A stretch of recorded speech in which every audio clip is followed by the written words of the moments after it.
Savvy Central Radio, drawing out the best from our guests with your host, Christina Nitchman.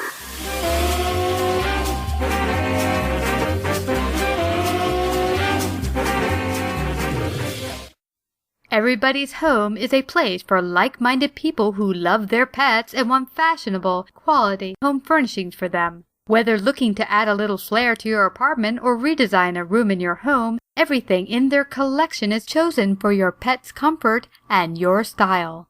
Not only will you add more love and style to your home, you will help feed an animal caught in the crossfire of domestic violence through their Everybody's Pet Project initiative. Find out more by visiting everybody'shome.com or call 212-614-3239.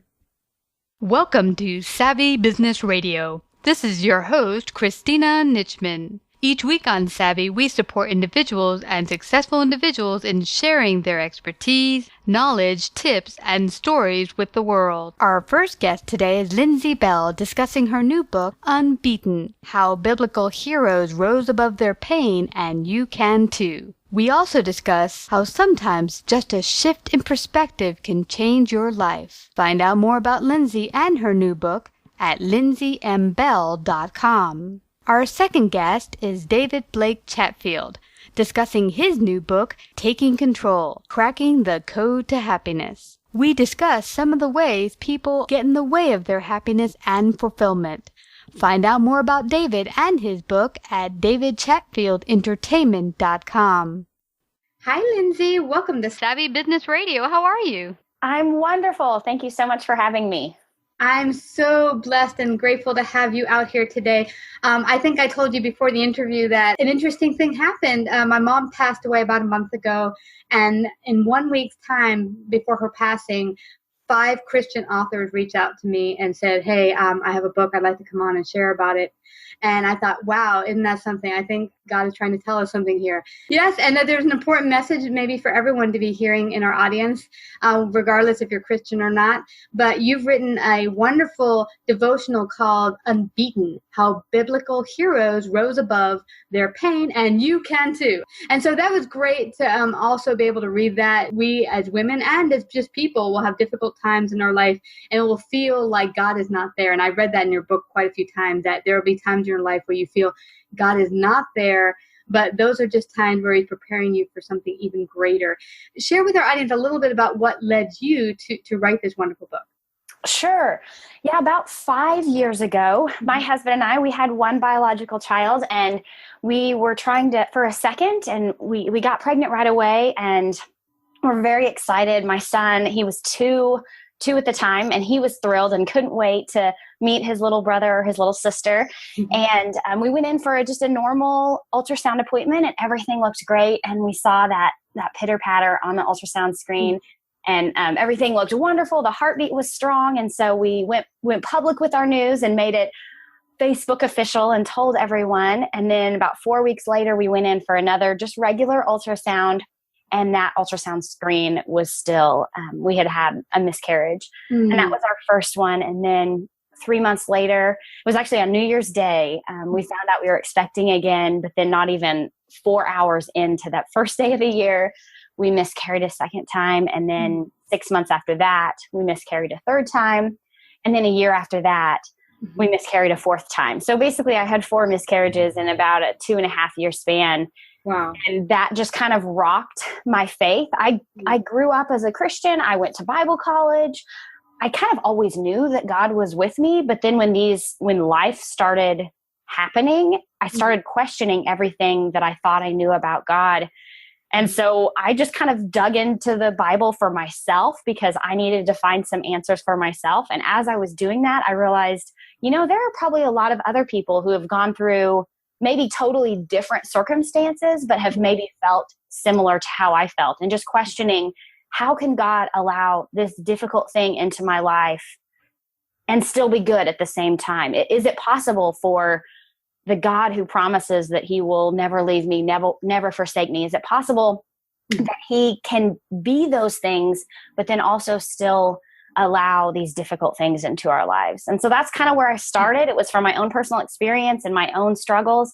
and searching the Bible and realizing that there are a lot of other people out there that can probably relate to the struggles that I was going through, even if their circumstances were different than mine. Yeah.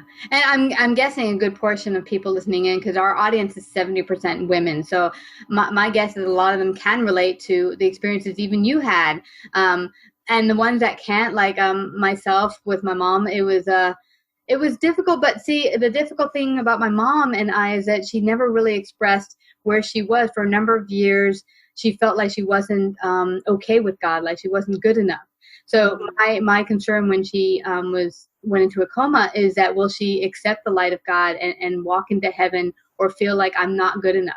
So we called in my prayer warrior circle and called everyone I knew and asked them to just pray with me that she really be open to allowing God into her heart and walk into the heavenly gates with Jesus. The following day and towards the afternoon or evening, I got a confirmation that she's in. It's all good. You can stop praying.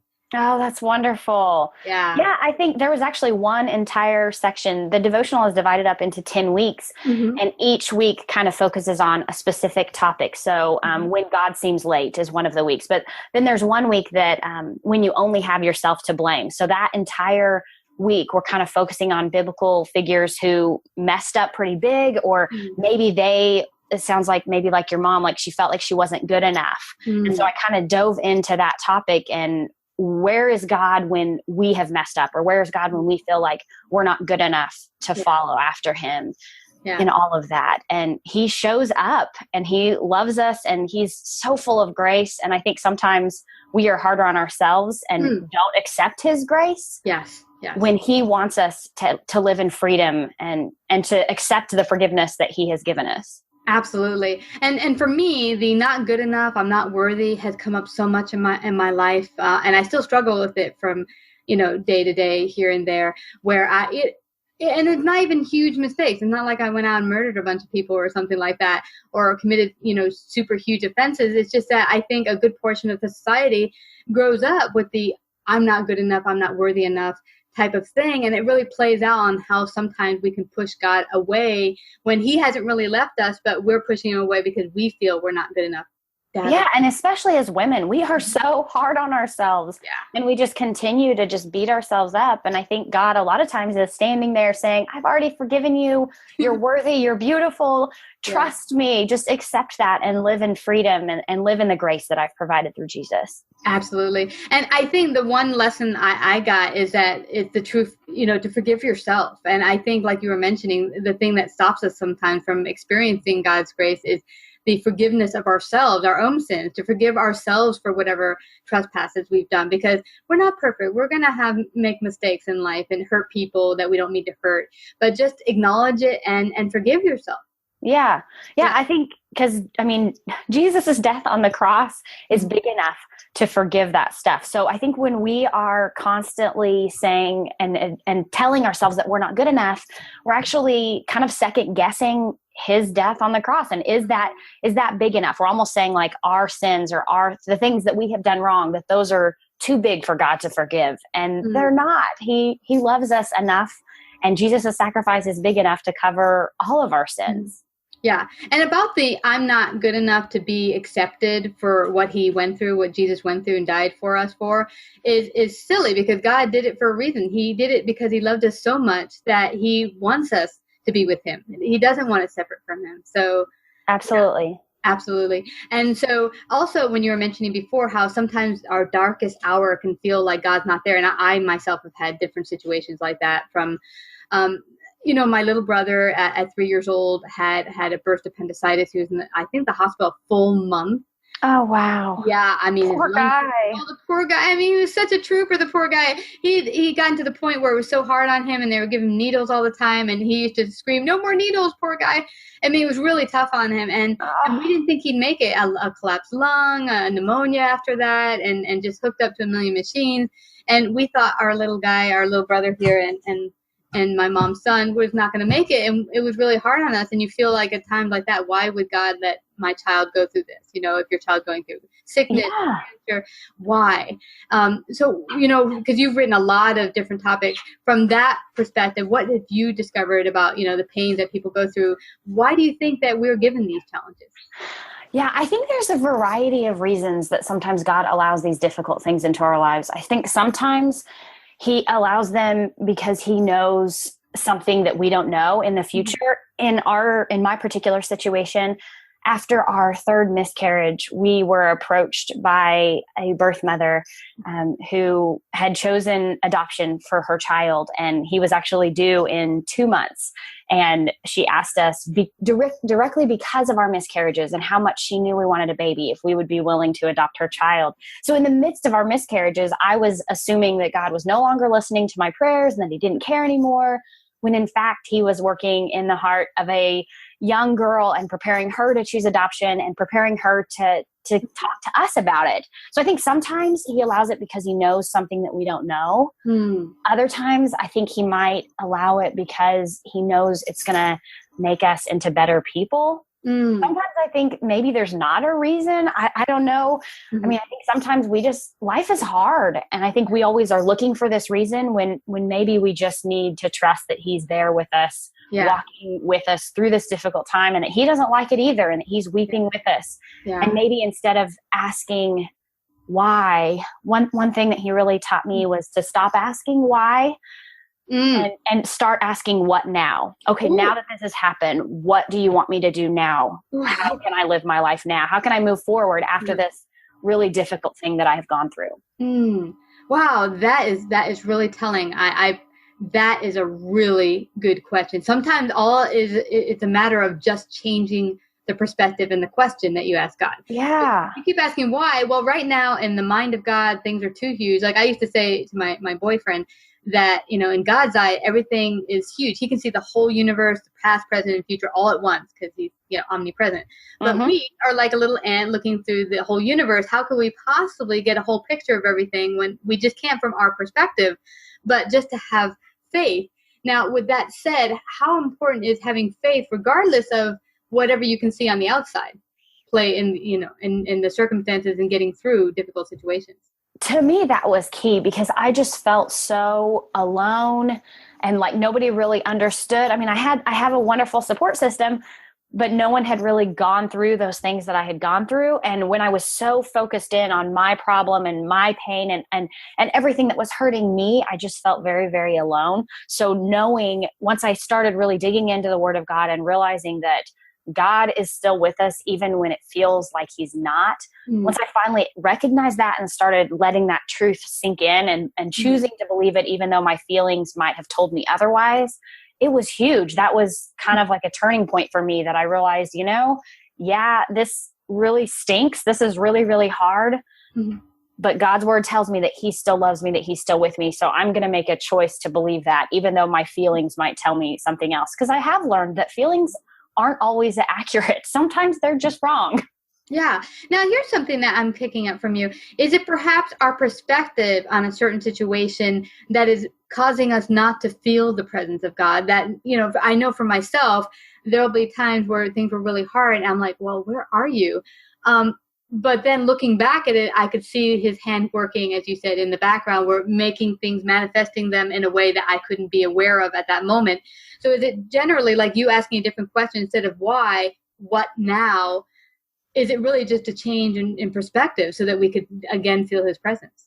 Yeah, I think perspective is huge. I mean, I don't want to minimize any difficulties that any of the listeners might be going through because it is huge. And sometimes they are so overwhelming that you really can't get out of that mindset. Like you just have to let yourself grieve and whatever you're going through, you have to let yourself feel those emotions. And I think God gave us those emotions, not so that we would stuff them, but so that we would experience them and feel them and tell him how we're feeling. But then at some point, I do think our perspective, we have to make a choice that we are going to move forward and that once we have grieved the loss and grieved whatever it is that our circumstance, however our life isn't turning out how we thought it would, once we have grieved that, then we move forward and then we try to change perspective and we start looking for things looking for God's hand in the situation and looking at the things that we do have. For a long time, I focused on the babies I had lost, and I missed out on the joy that was right in front of me, because I did have one child, and I had two children. I had a biological and an adopted child. And for a long time, I was missing out on the joy that I could have had because I was so focused on the things that I was missing. So at some point, I had to just decide I'm not going to focus solely on what I've lost, and I'm going to focus on what I have and focus on those blessings and try to I'm practicing gratitude, trying to find the blessings even in the midst of your pain. That is such a powerful lesson. And it's one that we hear and we think, oh, it's a good idea. But then we forget when we're going through difficult situations that, okay, things are tough right now, but what blessings do you have? What I realized during my darkest hour is that even when things were really bad, there were good parts to it too. And it's really, I think the hard thing to do though is to realize how to really focus on those things when you're feeling so miserable. Yeah, it's so hard. And you do have to let yourself grieve and let yourself feel all of those really tough emotions that you may not want to feel. One thing that helped me is I read a book, it's a best-selling book by Ann Voskamp called 1000 Gifts. I read that book in the middle of all of our miscarriages, and she challenged her readers through that book to write down about 3 things a day that they're thankful for, which comes out to about 1,000 things within a year. And so that practice of writing down things that I was grateful for, even if it's just like small things, like, you know what, some kind gentleman, when I was struggling with my bags and my children, he opened the door for me. And that was really a blessing. And writing down anything that you notice throughout the day, that actually helped me to change my perspective and to see those things that were blessings in my life. And that kind of shifted my perspective a little bit. So that might be a practical thing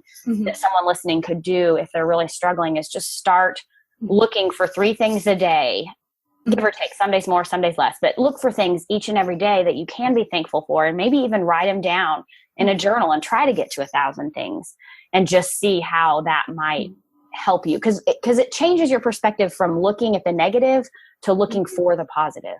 Yeah. And it's really interesting because I think a lot of times we're stuck in our habit of complaining. And I know I do that. I mean, oh, me too. I come home from work and I'm just telling my partner everything bad. And he's like, oh my gosh, could you stop, talking about the negative? And it becomes a very powerful, how should you say it, habit that's not helpful for your growth and for being more in communion with your fellow human being and God.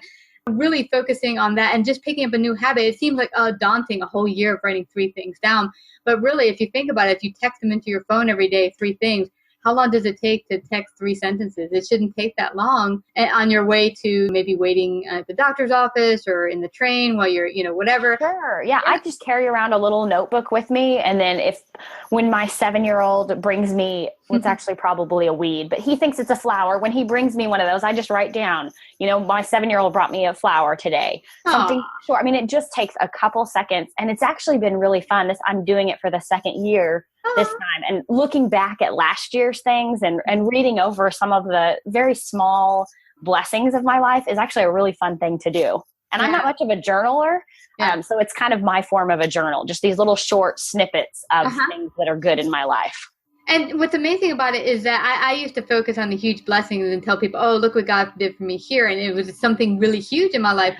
But every single day, there's little blessings, most of which I'm sure I don't even notice because I'm not paying attention to them. You're not looking for them. Yeah, exactly. But I mean, it helps you. It almost makes you look for them when you wouldn't normally. You would normally not think about, I don't know, how cool the clouds look. But maybe because you're trying to find 3 things, you're paying more attention to those things. Exactly. And you mentioned something very important before that I thought was really a good point to touch on, and that is really feeling the grief or emotions you're going through. Because I found in our culture in particular, it's really a focus of you just have to feel good. You want a positive life.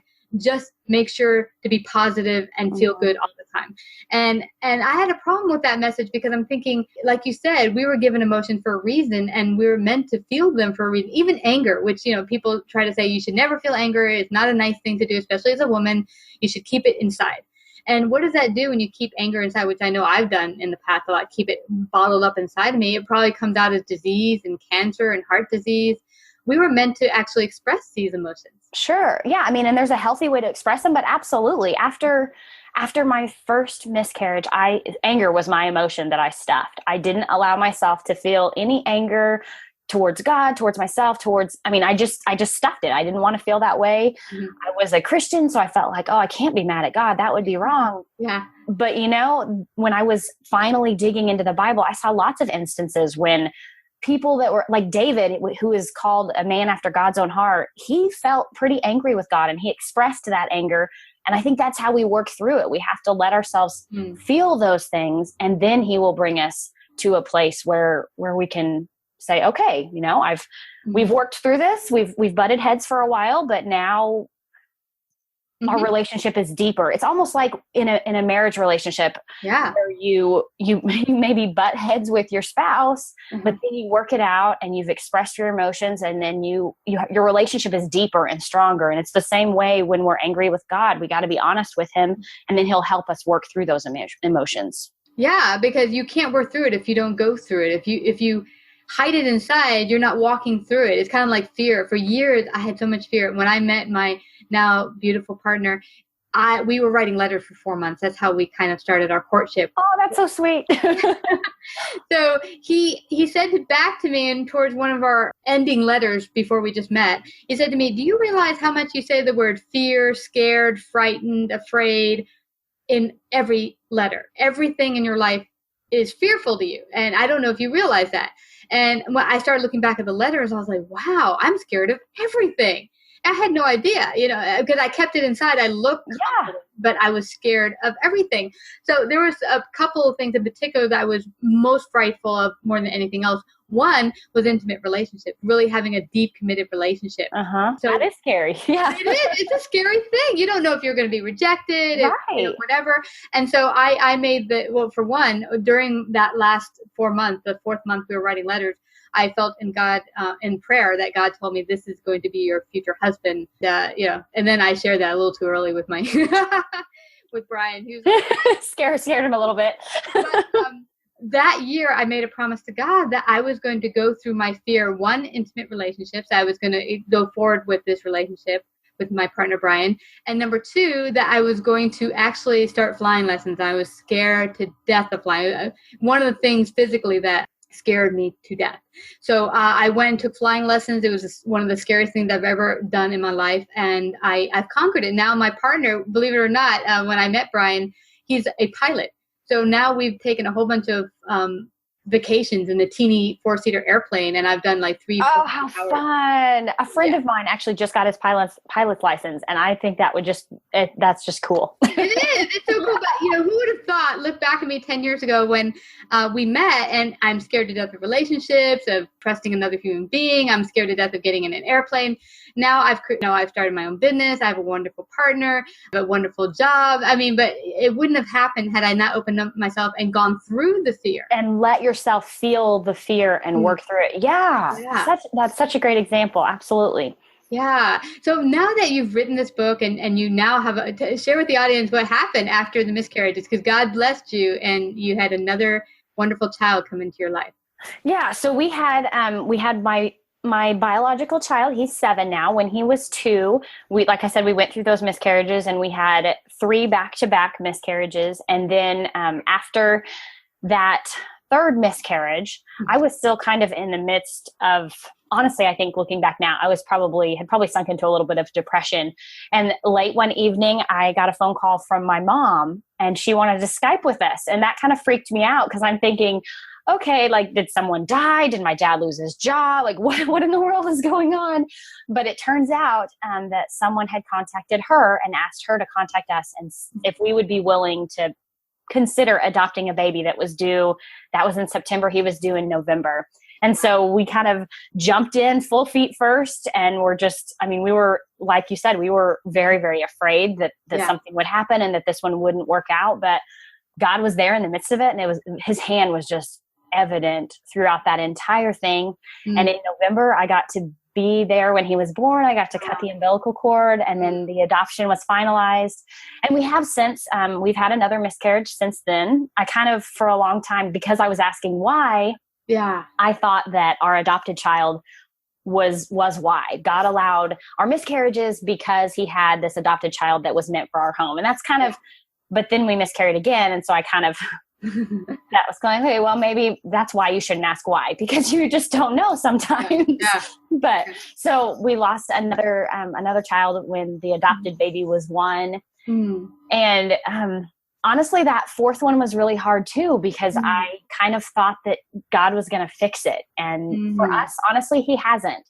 And I keep, there's a part of me that still hopes that he will. But I think I've finally gotten to a place of contentment and just realizing that, even if God doesn't give me that thing that I've been praying for, he's still good. And he has used our miscarriages in pretty huge ways to minister to other women. Yeah. It's not a lot. I mean, some women don't like to talk about it, and that's totally fine. But because I've been so open about our losses and my faith struggle that resulted from those losses, it has given me an opportunity to really help a lot of women realize that it's okay to feel what you're feeling after you go through these miscarriages or other forms of loss. It's okay to be angry and devastated and feel abandoned for a time. Our feelings aren't necessarily accurate, but you got to let yourself feel those. And then on the other side of it, I've learned that God is still good, even though he hasn't granted us the biological child that we prayed for. And then that's okay, because he's still here with me. He still loves me.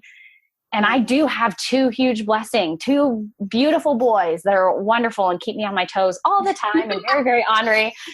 So, I mean, I still have a lot of things to be thankful for. So in my situation, I kind of wanted to be one of those people who got to say, oh, look how God, how he fixed everything. And they got there, they call it a rainbow baby. It's a baby after loss. I kind of wanted to have that. I wanted that to be my story, but it doesn't seem like that's going to be my story. And I've gotten to a place of being okay with that God's still good, even when he doesn't fix everything for you.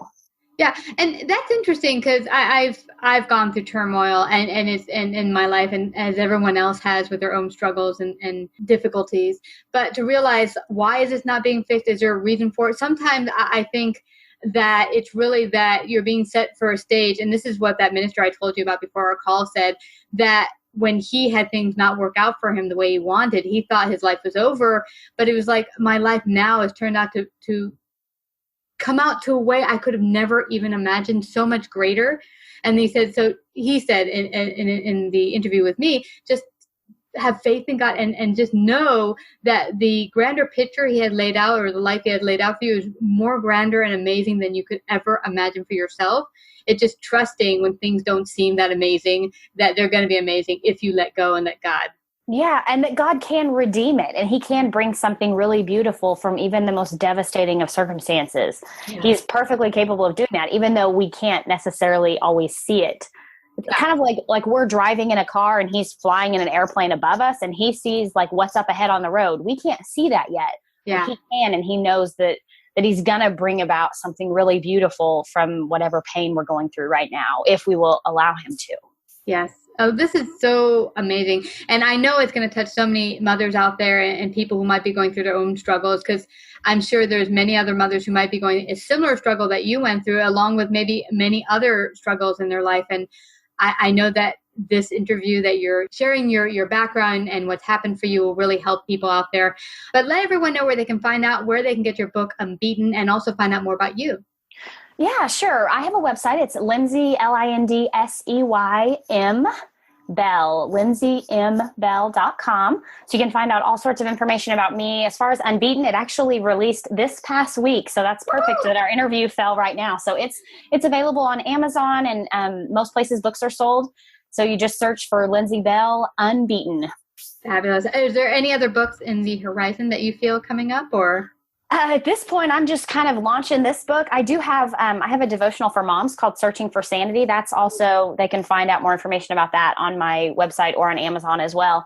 But as far as the next one, I'm not really sure. We'll just kind of hang out. Right now, I'm along for the ride with this book launch, and we'll see where God leads me next. Yeah, and that's a good one. I many mothers listening in, so I'm sure they could use both books. Yeah, I hope so.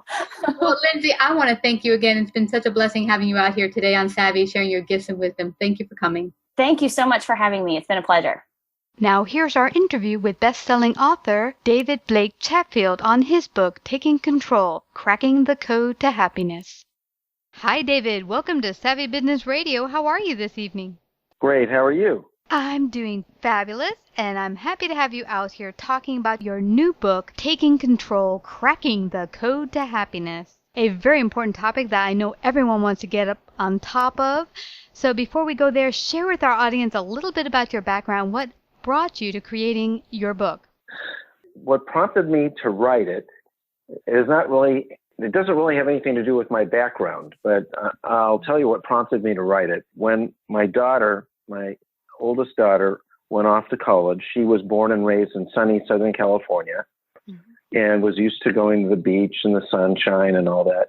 And then when she went off to dark, rainy Northern California, she was depressed and had a hard time getting out of bed to go to class. And so I began to write Facebook messages to her on a daily basis. And it was a public Facebook message. Mm-hmm.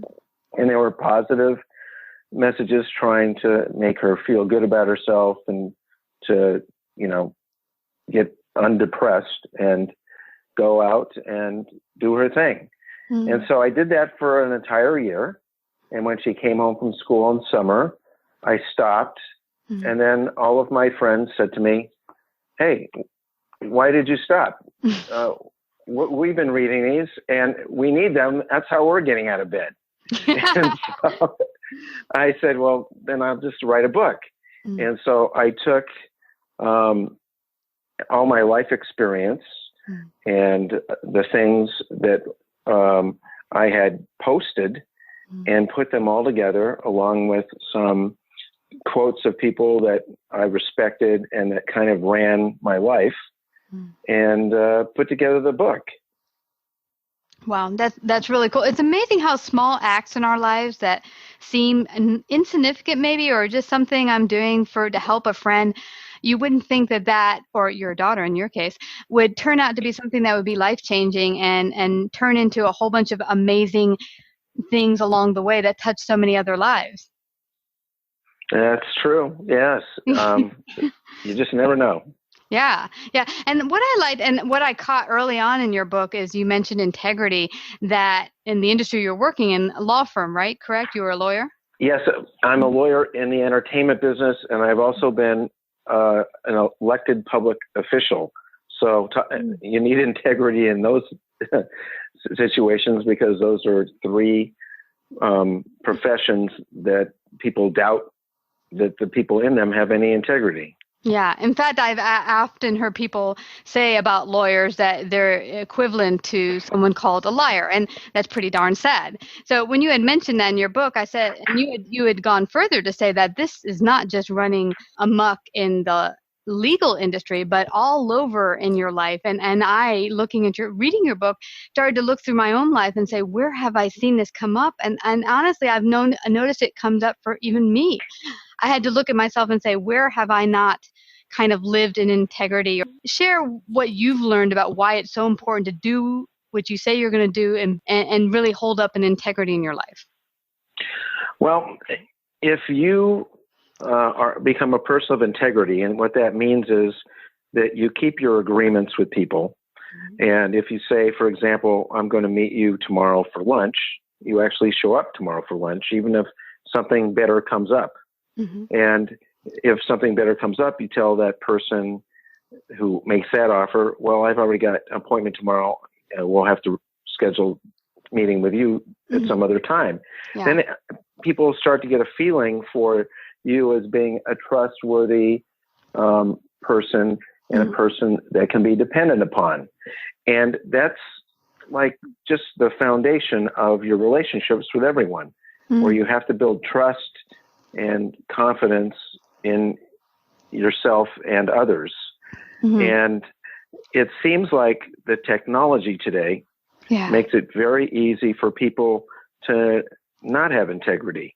If you send someone a text, it's almost like you're making a commitment to a machine and not to a person. So you don't treat the person with the respect that they deserve because there's a machine in the middle. And and that's why I think the kids, the younger generation, really, they have no problem with just not showing up.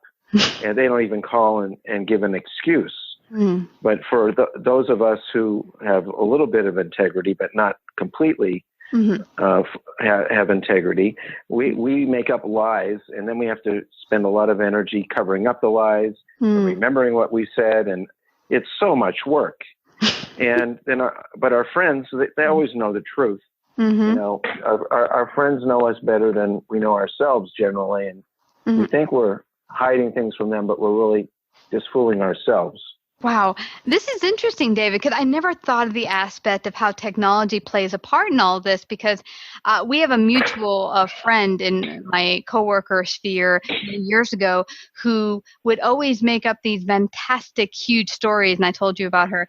And it was funny because we'd all laugh about her when she wasn't around, said, oh, look at that story. When we were all going to get together for drinks, she made up this story or that story. And it became a running joke that this was someone that would never, ever tell the truth. And like you said, people know when you're not telling us the truth, even if it's not a huge faux pas or lie. But I never thought of the fact that technology could actually help and aid in disconnecting us and having us be living in less integrity.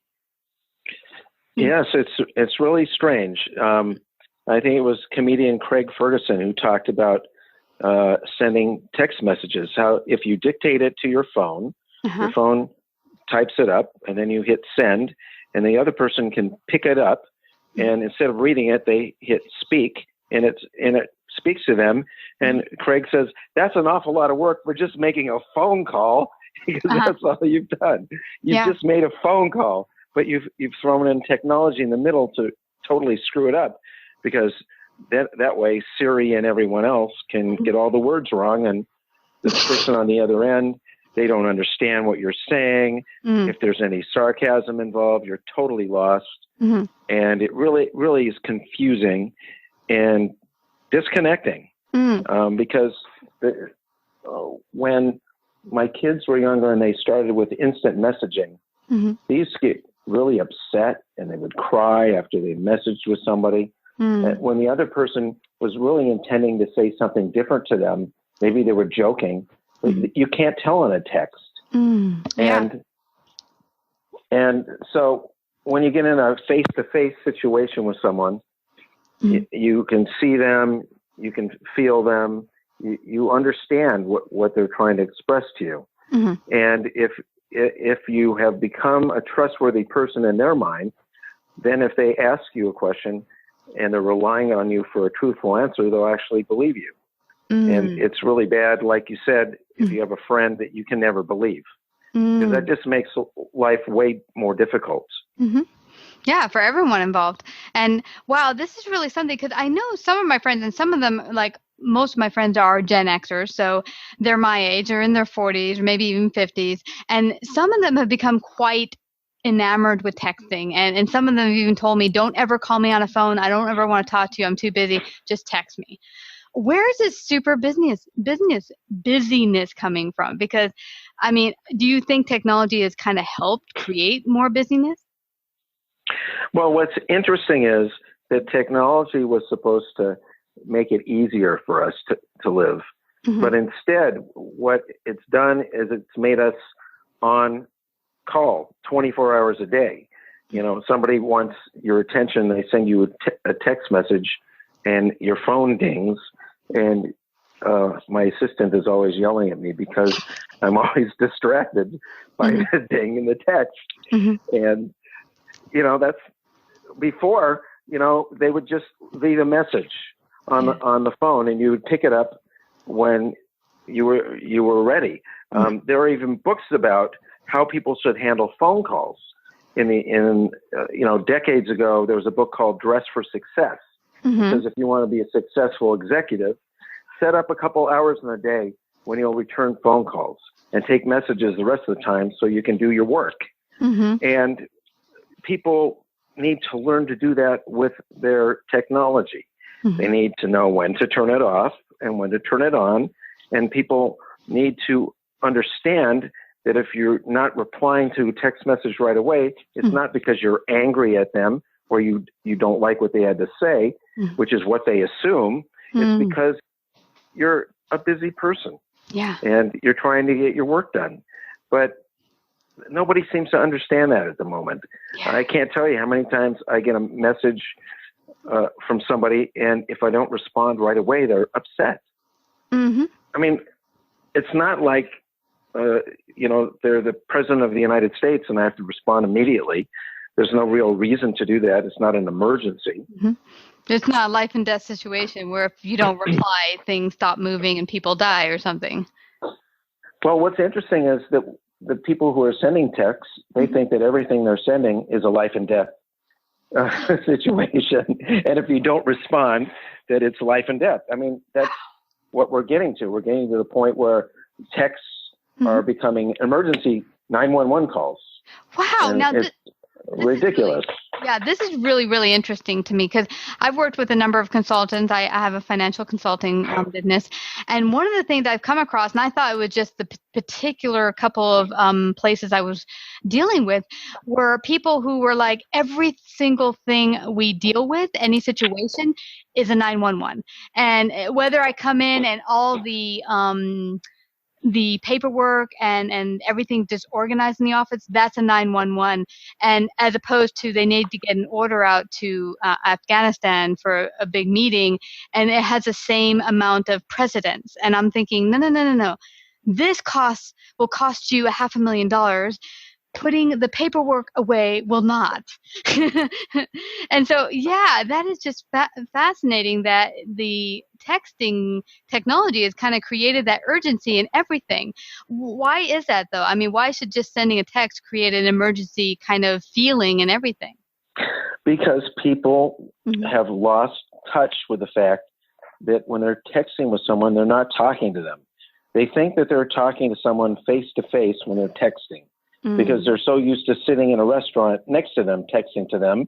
And if you're having a conversation with someone and you think they're present with you, you expect them to talk right back to you. But what they don't realize is that texting is not talking. Yeah. Texting is sending a message to someone. Even the emails, they have little buttons where you can choose urgent or not. It's very seldom do I get an email that says urgent. Reply necessary immediately. Yeah. People say that, but texting, people for some reason they think they're in a conversation with you, and that you have to drop everything around you that you're doing in order to talk back to them. Yeah. We're in such a unique situation, David, you and I think, because I think we're similar in age. And when I was a kid, I remember just getting started in the job industry. We didn't have computers. Everything was actual ledgers. I worked in accounting, so we would actually write things with our hands. And we did use a calculator.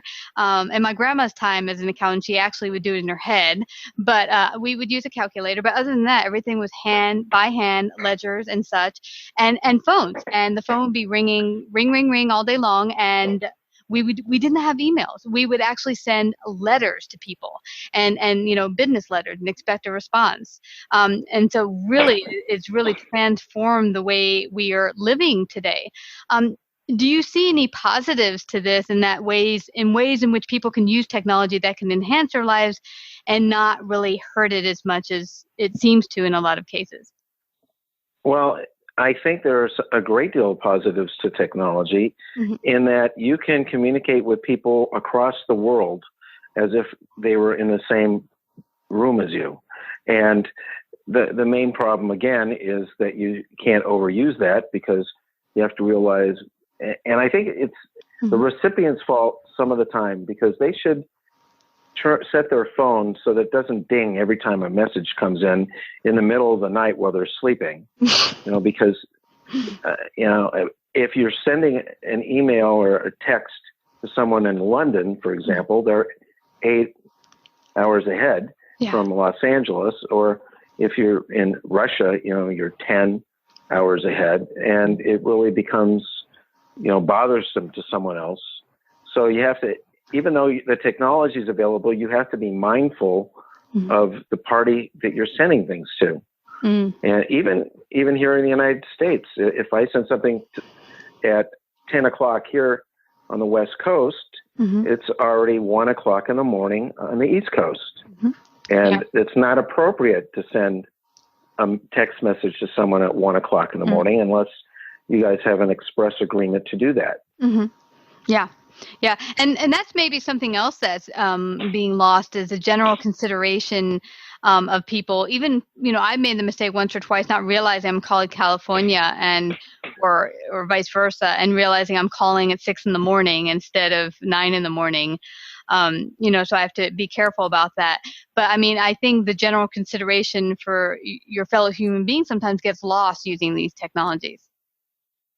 Well, you lose the humanity of it all.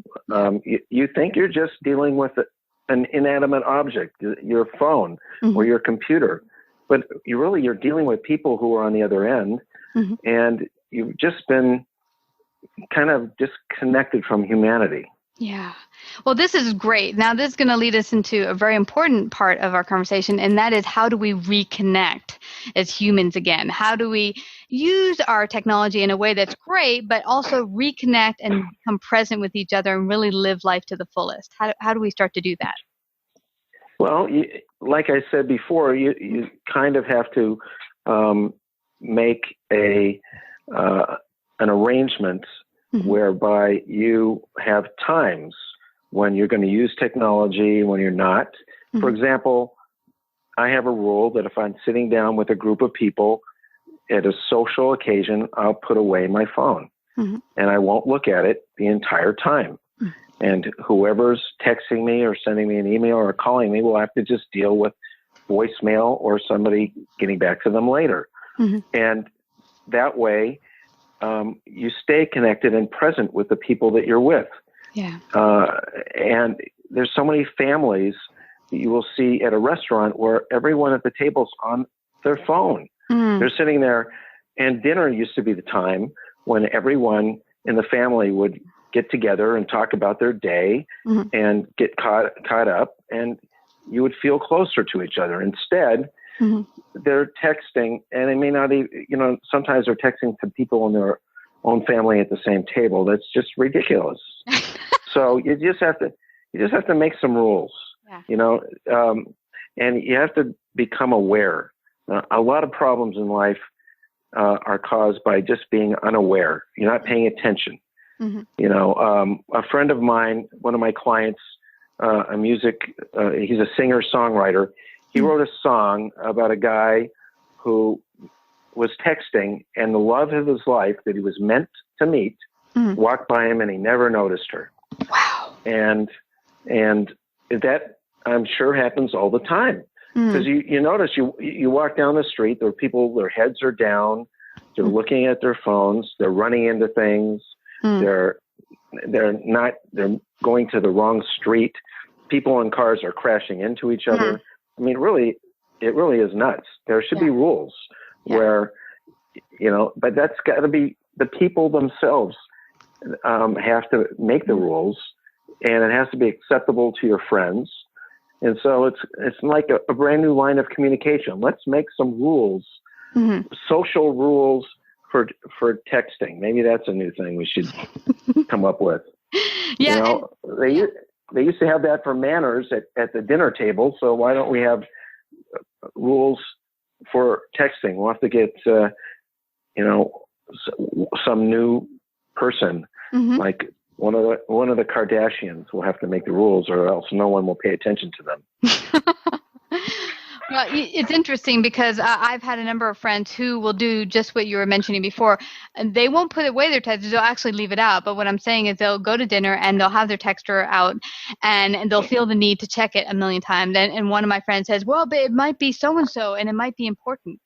What's the rare occasion that something should happen at home that is absolutely important during dinner that you must get back to them? And most of the time she'll pick it up and do a couple little words and say, oh, it's just so-and-so and they're going to get dinner or whatever. But what I realized is that where does that need come from that you feel the urgency to answer? And so I think the good place to start for all of us is to really say, okay, when I feel the need that I must take out my texter while I'm driving, where is that really coming from inside of me? Is that coming from a need to want to be accepted by someone, to get that, oh my gosh, I got a message, I got to see who it is. Ooh, do they accept me? Do they love me? Is it coming from that? Or is it, I think that's a good place to start. What do you think? Well, I think that people who text when they drive are only doing so because they're either bored or addicted to texting. And, maybe they should try and find some other outlet, because otherwise they're going to end up on the wrong end of an accident. There was a young woman who just spoke at a high school last week in Southern California, and she talked about how she killed someone accidentally while she was texting. Wow, that's intense. That's where we're going. I mean, it's worse than being drunk. Texting when you're driving. Yeah. And everybody gets the urge to do that. So I think that some of the Google phones allow you to set the phone so that it will not text while you're driving. Unfortunately, the iPhones don't do that, but the manufacturers maybe should take some responsibility and set it so that when you're driving in a car, the text will just have to be on hold. Well, that's a good point, David, because my friend has a car where when you're driving, all of the GPS mechanism, including listening to music and whatever, will not operate while you're in drive mode. When you're in park or you're just standing still, you can play around with it, but when you're driving, it will not move. And I think that's a really good idea, actually. Yeah, well, hopefully someone will come up with a way of doing it universally, because apparently the people, us citizens, aren't able to be adult enough to figure out how deadly the things are that we do in our cars. Well, you know what I think it is, David, and I saw a study on this, especially with college kids, because they're really kind of brought up in the whole realm of all this technology, is that for them, they totally feel within themselves that they can handle everything at once. I can listen to a lecture, I can be texting, I've done it, I'm doing really well, I'm not deficient in any shape or way. And they actually did a study on Frontline where they actually tested the ones texting and doing a class and doing other things at once, all at once, and they were deficient. They were not operating at their optimum. But it's an illusion that you think you can. So I think bottom line is you just have to make a decision within yourself. Is this the way I want to carry on? Do I want to live my life half on and only be sort of present and not live my life to the fullest? Or do I want to be totally present and live it to the best I possibly can? Yeah, that's one of the reasons why I wrote the book, was so that people could start to appreciate relationships and take control of their lives and not let technology and other things, other distractions, pull them out of life and make them unhappy. Because it really, a relationship with the phone is very unfulfilling. Yeah. And that's a good point. I think that's another reason why I think a lot of people, maybe even younger kids, even feel so disconnected and separate and not really loved and all that positive attention, because they are disconnected. They don't even probably realize that they're disconnected because they have so much going on social media and they have their phone going and buzzing 500,000 times, so they feel like, hey, I am connected, but they don't feel fulfilled. What would be your suggestion, though, for schools? Because there are kids out there who are inundated, and I've seen parents even handing their kids iPhones and texters as they go off to school saying, well, my kid needs it in case of an emergency. Do you think maybe schools should make greater rules and laws to keep kids using it as much? Well, I think that as a parent, that the schools should have some kind of rules about cell phones. And if there is an emergency, the parents can call the school like they used to. Or they can email the teacher, or they can do something else. But I don't see why, if somebody's in History 101, that they need to be looking at their phone unless they're trying to Google the answer to the question. I mean, good one. Yeah, I didn't think of that, David. It's interesting. I had another perspective this past weekend come on and talk to me about texting and all that. And he said, but you're not seeing it from the kid's point of view because this is their whole world and this is how they've learned to communicate. I said, well, that's great. And, you can use it as a form of communication, but there's so much lost when you're just communicating through machines to each other. And like you were mentioning earlier in the conversation, what's missed is tonality, the body language of someone when you're standing there face to face or looking them in the eyes, getting a sense of their spirit and their essence. All of that cannot come through technology. No, it doesn't. You actually communicate on more than one level. You sometimes pick up people's feelings. Like if someone is really angry and they walk in a room, they don't have to say a word. You can just tell. Mm-hmm. And if someone's in love, you can tell that. Someone's happy, you can tell that. Yeah. And it's not because of anything they said or did. It's just because you can pick up feelings. Yeah. But you don't get a feeling from a phone. What's interesting about the fact that kids grow up this way is that when they try to get into the workplace, that creates a real problem for employers. If you watch 60 Minutes, they did a special show about the kids who graduate from college, Ivy League schools, and go to work on Wall Street, and how the Wall Street firms have to hire a person to teach these new hires how to communicate with a human being, because they don't know how to communicate to a human being. And their customers, you have to talk to them like they're real people. You can't just text them about their purchases or whatever their investment portfolio tells them.